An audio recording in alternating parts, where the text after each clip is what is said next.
Hello, welcome to competitive crack. ഞാൻ ആതിര അർച്ചന. ഇന്ന് നമ്മൾ ഡിസ്കസ് ചെയ്യുന്നത് കേരള ബാങ്കിന്റെ എക്സാമിന് വളരെ ഇമ്പോർട്ടന്റ് ആയിട്ട് ചോദിക്കാവുന്ന കുറച്ച് സ്റ്റേറ്റ്മെന്റ് ചോദ്യങ്ങളാണ്. അപ്പോൾ നമുക്ക് ക്ലാസ്സിലേക്ക് കടക്കാം. First question, which of the following R objects of Kerala state cooperative bank? താഴെ തന്നിട്ടുള്ളതിൽ കേരള സ്റ്റേറ്റ് കോപ്പറേറ്റീവ് ബാങ്കിന്റെ ഒബ്ജക്റ്റീവ്സ് എന്തൊക്കെയാണ് എന്നാണ് ചോദ്യം. First one, to serve as the apex cooperative bank in Kerala.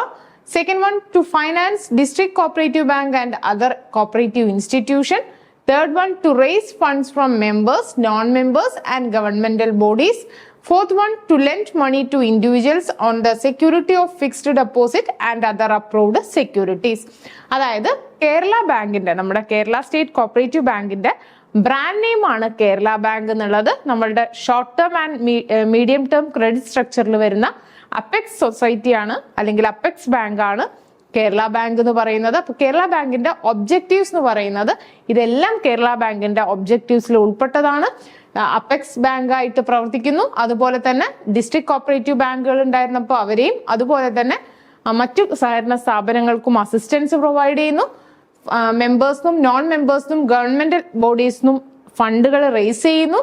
അതുപോലെ തന്നെ to lend money to individual on security of fixed deposit and other approved securities. അപ്പൊ ഈ പറഞ്ഞതെല്ലാം കേരള സ്റ്റേറ്റ് കോപ്പറേറ്റീവ് ബാങ്കിന്റെ ഒബ്ജക്ട്സ് ആണ്. അപ്പോൾ ആൻസർ വരുന്നത് ഓൾ ഓഫ് ദിസ് ആണ്. Next question, the nodal agency at the state level for channelisation of funds from RBI or NABARD. RBI എന്നും നബാർഡ് എന്നും ഫണ്ടുകൾ ചാനലൈസ് ചെയ്യുന്ന ഒരു നോഡൽ ഏജൻസി ഏതാണെന്നാണ് ചോദിച്ചിട്ടുള്ളത്. സ്റ്റേറ്റ് ലെവൽ നോഡൽ ഏജൻസി ആണ് ചോദിച്ചിട്ടുള്ളത്. അത് സ്റ്റേറ്റ് കോപ്പറേറ്റീവ് ബാങ്ക് ആണ്. സ്റ്റേറ്റ് കോപ്പറേറ്റീവ് ബാങ്ക് നമ്മളെ കേരള ബാങ്ക് ആണ് നോഡൽ ഏജൻസി ആയിട്ട് പ്രവർത്തിക്കുന്നത്. Next one, which of the following are sources of fund for Kerala state cooperative bank? Kerala state cooperative ബാങ്കിന്റെ സോഴ്സസ് ഓഫ് ഫണ്ട് ഏതാന്നുള്ളതാണ്. സോഴ്സ് ഓഫ് ഫണ്ട് എന്ന് പറഞ്ഞത് നിങ്ങൾക്ക് കേരള ബാങ്കിന്റെ സിലബസിൽ ഒരു ഏരിയ തന്നെ പഠിക്കാനായിട്ടുണ്ട്. അപ്പൊ കേരള ബാങ്കിന്റെ സോഴ്സ് ഓഫ് ഫണ്ട് ആണ് ചോദിച്ചിട്ടുള്ളത്. Share capital, reserve fund, borrowing from NABARD, borrowing from industrial development bank of India, അതായത് IDBI.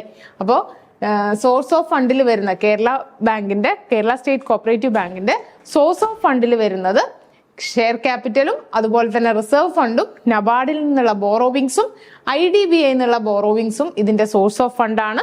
അപ്പൊ ഇതില് ഓൾ ഓഫ് ദിസ് ആണ് ഇതിന്റെ ആൻസർ. അപ്പൊ നെക്സ്റ്റ് ക്വസ്റ്റ്യനിലേക്ക് കടക്കാം. നെക്സ്റ്റ് ഒരു സ്റ്റേറ്റ്മെന്റ് ചോദ്യമാണ്. Statement 1, a service cooperative bank can obtain loans and advance from DCB and state cooperative bank. Statement 2, service cooperative bank do not rely on loans or advances from other cooperative bank like DCB or Kerala state cooperative bank. ഇതിൽ true ആയിട്ടുള്ള statement ഏതാണ് both statement 1 and 2 are correct. Both statement 1 and 2 are incorrect. Statement 1 is correct and statement 2 is incorrect. Statement 1 is incorrect and statement 2 is correct എന്നാണ് options വന്നിട്ടുള്ളത്. അപ്പോൾ നമുക്ക് നോക്കാം. Service cooperative bank obtain loans and advances from DCB and state cooperative bank. Correct ആണ്. Service cooperative bank ജില്ലാ ബാങ്കുകൾ ഉണ്ടായിരുന്നപ്പോൾ അവരുടെ ഫിനാൻസിങ് ബാങ്ക് ആയിട്ടും അവരിന്ന് ലോൺസ് ആൻഡ് അഡ്വാൻസസ് ഒബ്റ്റെയിൻ ചെയ്യും.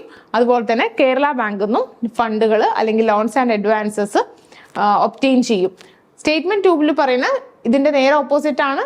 അങ്ങനെ ഫണ്ടുകളൊന്നും കേരള ബാങ്കിൽ നിന്നോ അതുപോലെ തന്നെ DCBകളിൽ നിന്നോ സർവീസ് കോപ്പറേറ്റീവ് ബാങ്കുകൾ ഫണ്ടുകളൊന്നും ഒബ്റ്റെയിൻ ചെയ്യുന്നില്ല എന്നാണ് പറയുന്നത്. അപ്പൊ ആദ്യത്തെ കറക്റ്റ് ആണ്, രണ്ടാമത്തെ റോങ് ആണ്. അപ്പം statement 1 is correct and statement 2 is incorrect. Next question, Kerala state cooperative bank is permitted to obtain branches with the permission of registrar and RBI to carry on banking business, receive money from state government to constitute principal state partnership fund, purchase shares in cooperative institution on behalf of government to implement other agriculture development scheme. അപ്പോൾ Kerala state cooperative bank എന്തൊക്കെ function ചെയ്യാനാണ് അവർക്ക് permission എന്നുള്ളതാണ്. ഈ പറഞ്ഞ ബ്രാഞ്ചുകൾ രജിസ്ട്രാറിന്റെയും RBIയുടെയും പെർമിഷനോട് കൂടി open ചെയ്യാനുള്ള റൈറ്റ് ഉണ്ട്. മണി പ്രിൻസിപ്പൽ സ്റ്റേറ്റ് പാർട്ണർഷിപ്പ് ഫണ്ടിന് വേണ്ടിയിട്ട് മണി റിസീവ് ചെയ്യാനുള്ള ഗവൺമെന്റിന്റെ കയ്യിൽ നിന്ന് മണി റിസീവ് ചെയ്യാനുള്ള റൈറ്റ് ഉണ്ട്, അല്ലെങ്കിൽ പെർമിഷൻ ഉണ്ട്. ഷെയർസ് ഗവൺമെന്റിന് വേണ്ടിയിട്ട് പർച്ചേസ് ചെയ്യാനുള്ള പെർമിഷൻ ഉണ്ട്. അതുപോലെ തന്നെ ഗവൺമെന്റിന്റെ മറ്റ് അഗ്രികൾച്ചർ ഡെവലപ്മെന്റ് സ്കീംസ് ഒക്കെ ഇംപ്ലിമെന്റ് ചെയ്യാനുള്ള പെർമിഷൻ ഉണ്ട്. അപ്പൊ ഈ പറഞ്ഞ കാര്യങ്ങളൊക്കെ ചെയ്യാൻ കേരള സ്റ്റേറ്റ് കോപ്പറേറ്റീവ് ബാങ്കിന് പെർമിഷൻ ഉണ്ട്. അപ്പൊ ആൻസർ വരുന്നത് ഓൾ ഓഫ് ദിസ് ആണ്. അപ്പൊ നമ്മൾ കുറച്ച് വളരെ ഇമ്പോർട്ടന്റ് ആയിട്ടുള്ള കുറച്ച് ക്വസ്റ്റ്യൻസ് ആണ് ഡിസ്കസ് ചെയ്തത്. അപ്പൊ നിങ്ങൾക്ക് ക്ലിയർ ആയി എന്ന് വിചാരിക്കുന്നു. മറ്റൊരു വീഡിയോ ആയിട്ട് കാണാം. താങ്ക്